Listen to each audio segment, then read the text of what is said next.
ही तमाम शख्सियात के लिए कभी डॉक्टर अल्लामा इकबाल ने कहा था कि निगाह बुलंद सुखन दिल नवाज जां पुरसोज, निगाह बुलंद सुखन दिल नवाज जां पुरसोज, यही है रख्ते सफर मीरे कारवां के लिए। इन तमाम खुसूसियात की हामिल शख्सियत का नाम हजरत मौलाना मुफ्ती मिन्नतुल्लाह साहब कासमी दामत बरकातुहुम शेखुल हदीस दारुल उलूम इस्लामिया फुलवारी शरीफ पटना है। इन मिसरों के साथ हजरत वाला का इस्तकबाल कि उठो मेरे दुनिया के गरीबों को जगा दो, उठो मेरे दुनिया के गरीबों को जगा दो, काखे उमरा के दरो दीवार हिला दो और गरमाओ गुलामों का लहू सो से यकी से, कुंजिश्क फरोमाया को शाही से लड़ा दो।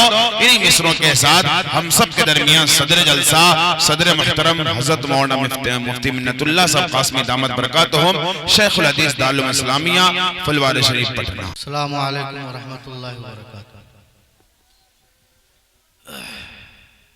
अल्हम्दुलिल्लाहि अहलिही वस्सलातु लिअहलिहा।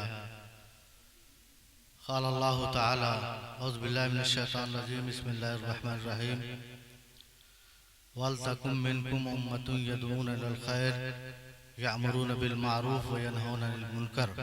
सदक़ल्लाहुल अज़ीम। मोहतरम हज़रात, स्टेज पर रौनक और फरोज़ उलमाए किराम, बुजुर्गान दीन, मेरे अजीज भाइयों, बच्चों और पर्दा नशी माँ और बहनों, ये जलसा 11:30 बजे तक ख़त्म होना था, ताख़ीर हो गई। असल आप लोग इतनी दिलचस्पी तवज्जो से सुनने लगे कि बयान करने वालों को पता ही नहीं चला कि वक्त कब ख़त्म हुआ। लोग बयान करते रहे, आप भी तवज्जो से सुनते रहे। इन्ना मिनल बयान लसेहरा, कभी कभी बयान ऐसा होता है कि वो जादू कर देता है। हजरत अताउल्लाह शाह बुखारी रहमतुल्लाह अलैह एक मर्तबा बयान करने लगे और उनके बयान में जादू था। सही में जब बोलने लगते मजमा को पता नहीं चलता। हजरत शेखुल हिंद रहमतुल्लाह अलैह उस जलसे में, उस मजमे में थे। इशा के बाद बयान शुरू हुआ और ऐसा बयान हुआ कि फजर की अजान होने लगी। हजरत शेखुल हिंद रहमतुल्लाह अलैह ने इन्ना लिल्लाहि व इन्ना इलैहि राजिऊन पढ़ा, जल्दी से खत्म किया बयान और जा करके माफी मांगा कि हजरत गलती हो गई, आज आपकी तहज्जुद की नमाज ज़ाय हो गई। बयान ऐसा होता, आपकी तवज्जो ऐसी थी कि लोग बयान करते रहे। माशाअल्लाह ये जलसा बहुत ही कामयाब हुआ और मजमा बैठा रहा। इंतज़ामिया भी परेशान है कि खाना सबका बना हुआ है, खाना ज़ाय होगा, इसलिए आप सब लोग खाना खा करके जाएंगे। ये जो बयानात हुए हैं इनसे मैं 2-3 बातें कह करके फिर जलसे का इख्तिताम का ऐलान होगा। एक तो कुरान पाक में अल्लाह रब्बुल इज़्ज़त ने फरमाया कि तुम में से एक ऐसी जमात होनी चाहिए जो लोगों को खैर की तरफ बुलाए, भलाई का हुक्म दे और बुराइयों से रोके। आज हमारे मुआशरे में जो बुराइयां फैल रही हैं, पहले नहीं थी, अब आ गई। मिसाल के तौर पर शादी में लेन देन और नकद रकम का मुतालबा अब इतना ज्यादा हो रहा है कि गरीब की बच्चियां बूढ़ी हो जाती है, ज्यादा उम्र हो जाती है, शादी नहीं हो पाती। ये कौन देखेगा, कौन इसको रोकेगा? हर महल्ले, हर इलाके में एक ऐसी जमात होनी चाहिए जो इन चीजों पर रोक लगाए। उलमा बयान करते हैं, अमल बहरहाल गांव के लोग, इलाके के लोग करेंगे। एक टीम तैयार होनी चाहिए जो इन बुराइयों को रोके कि कोई लड़की बगैर, ऐसा न हो कि बगैर शादी के रह जाए। और जो मुनकरात फैल रहे हैं, शराब अगर फैल रही है, जुआ फैल रहा है या और कोई बुराई पनप रही है, तो उस पर रोक लगाने के लिए एक जमात तैयार होना चाहिए।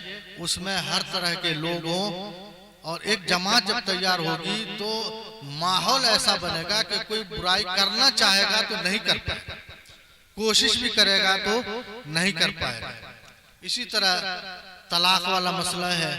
तलाक में लोग बेजा तलाक दे देते हैं। जरा सी बात हुई और आमतौर पर बाहर रहने वाले लड़के मोबाइल पर तलाक देते हैं, और कितना देते हैं उसकी कोई इंतहा नहीं होती। जब तक मुंह से आवाज निकलती रहती है, औरत मोबाइल नंबर काटती है, तब तक वो बोलता रहता है। गलत है, ये हराम है, नाजायज है। तलाक इतनी सस्ती चीज नहीं है, एक जरूरत के लिए दिया गया है। तलाक का जवाज जो रखा गया है एक जरूरत के लिए कि अगर निबाह नहीं हो रहा है तो मियां बीवी अलग हो जाए, उसके लिए 3 स्टेज है। उसके बाद चौथे नंबर पर तलाक का नंबर आता है। अगर आपस में इख्तलाफ हो तो मर्द औरत को समझाए, फ़ाइज़ूहुन्ना, अगर उससे ना माने वहजुरुहुन्ना, उसका बिस्तर अलग करो।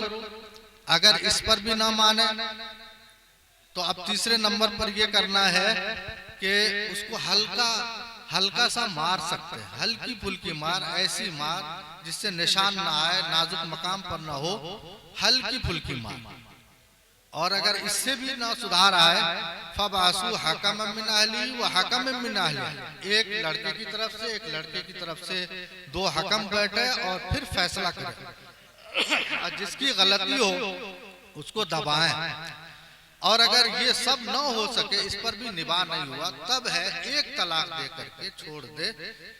अगर बाद में पछतावा हो, रुजू करना चाहे तो रुजू कर सके, फिर लौटा ले, और अगर नहीं तो इद्दत खत्म होगी, बीवी अलग हो जाएगी। ये इतने 4 नंबर के बाद 5वें नंबर पर है, जिसको हम लोग पहले नंबर पर करते हैं।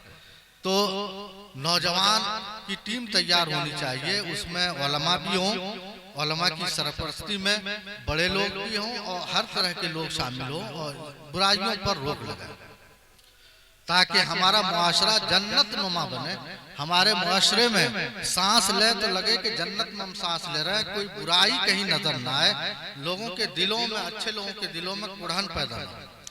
तो बहरहाल आप लोग, बहुत कुछ कहना था, टाइम ज्यादा हो गया है, कुछ कह नहीं पा रहा हूँ। जो कुछ बयानात हुए हैं, आप यहाँ से ये वादा करके जाएं कि हमको इन बातों पर अमल करना है।